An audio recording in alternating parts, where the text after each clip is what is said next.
শেখ হাসিনা এবং আওয়ামী লীগ বিশ্বাস করে এক দল সবসময়, যখনই ক্ষমতা এসছে হয় বাকশালের নামে, না হলে মানে সমস্ত মিডিয়াকে নিয়ন্ত্রণ করে সমস্ত রাজনৈতিক দলকে দমন করে ওই একদলীয় ব্যবস্থায় চালিয়েছেন শেখ হাসিনা তার পিতার মতো। বিএনপির চিন্তা চেতনা রাজনৈতিক দর্শন বহুমাত্রিক, বহুদলীয় চেতনা। এই হিটলার যারা গ্যাস চেম্বারের মতো আয়নাঘর বানিয়ে মানুষকে অদৃশ্য করেছে অথবা বছরের পর বছর আটকে রেখেছে, তাদের সাথে এটার জন্য যারা দায়ী তারা বিচারের বাইরে থাকবে, তাদের সাথে আতাত করা মানে শহীদদের রক্তের সাথে সম্পূর্ণরূপে বিশ্বাসঘাতকতা। হঠাৎ করে উজানের পানির আপনারা ছেড়ে দিলেন, বাঁধ খুলে দিয়ে আমাদের পূর্বাঞ্চল সয়লাভ হয়ে গেল, তো সেটার জন্য কি আমরা প্রতিবাদ করব না? আমাদের প্রতি যে অন্যায়, আমাদের রাষ্ট্রের স্বার্থের বিরুদ্ধে যারা যাবে তাদের বিরুদ্ধে আমাদের তো কথা বলতেই হবে।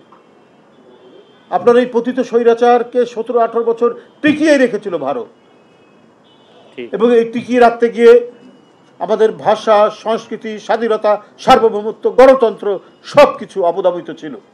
আর এর জন্য দায়ী ভারত এবং তাদের কেন্দ্রীয় গোয়েন্দা সংস্থা। এটাই হচ্ছে আমাদের প্রতিবাদের কারণ। আমরা আমাদের দেশ, আমাদের ইতিহাস, ঐতিহ্য, সংস্কৃতি, আমাদের রাজনৈতিক পলিটিক্যাল ডেভেলপমেন্ট, আমাদের আন্দোলন সংগ্রাম, আমাদের বিপ্লব সব কিছু মিলেই আমরা আমাদের রাষ্ট্র আমরা পেয়েছি। অন্য রাষ্ট্রের এখানে হস্তক্ষেপের কি আছে?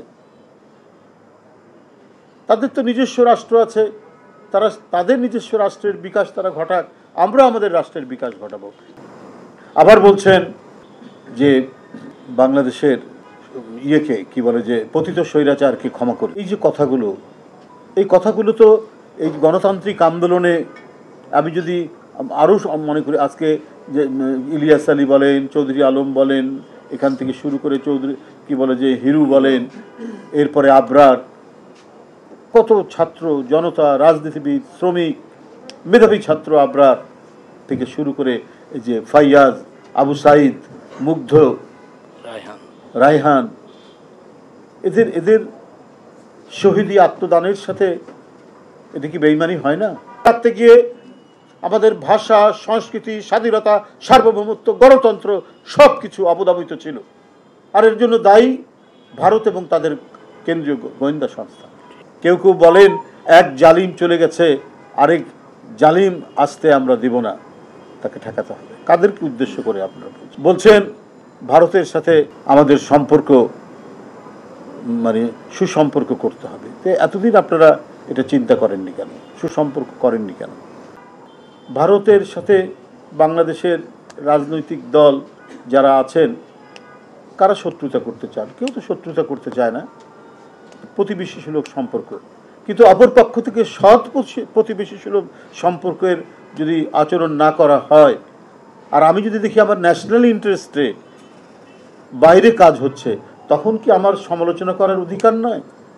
আমরা তো সেই সমালোচনাই করে আসছি। মৌলানা ভাসানী করেছেন, শহীদ রাষ্ট্রপতি জিয়াউর রহমান করেছেন, দেশনেত্রী বেগম খালেদা জিয়া করেছেন, দেশনায়ক তারেক রহমান করছেন।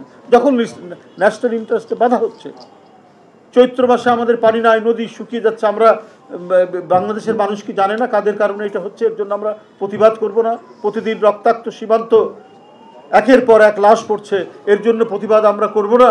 কিন্তু অন্য কোনো রাষ্ট্রের যদি হস্তক্ষেপ হয়, একজন জাতীয়তাবাদী মানুষ হিসাবে প্রত্যেকটি মানুষ তো এটা ভালো চোখে দেখবে না, কখনোই এটাকে ভালো চোখে দেখবে না।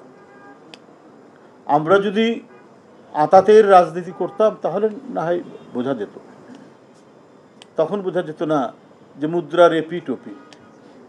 কিন্তু আমরা যে তাদের কাছ থেকে বহু যোজন দূরে, আমরা গণতন্ত্রে বিশ্বাসী, বহুদলীয় গণতন্ত্রে বিশ্বাস আমাদের হচ্ছে নীতি, আমাদের দর্শন।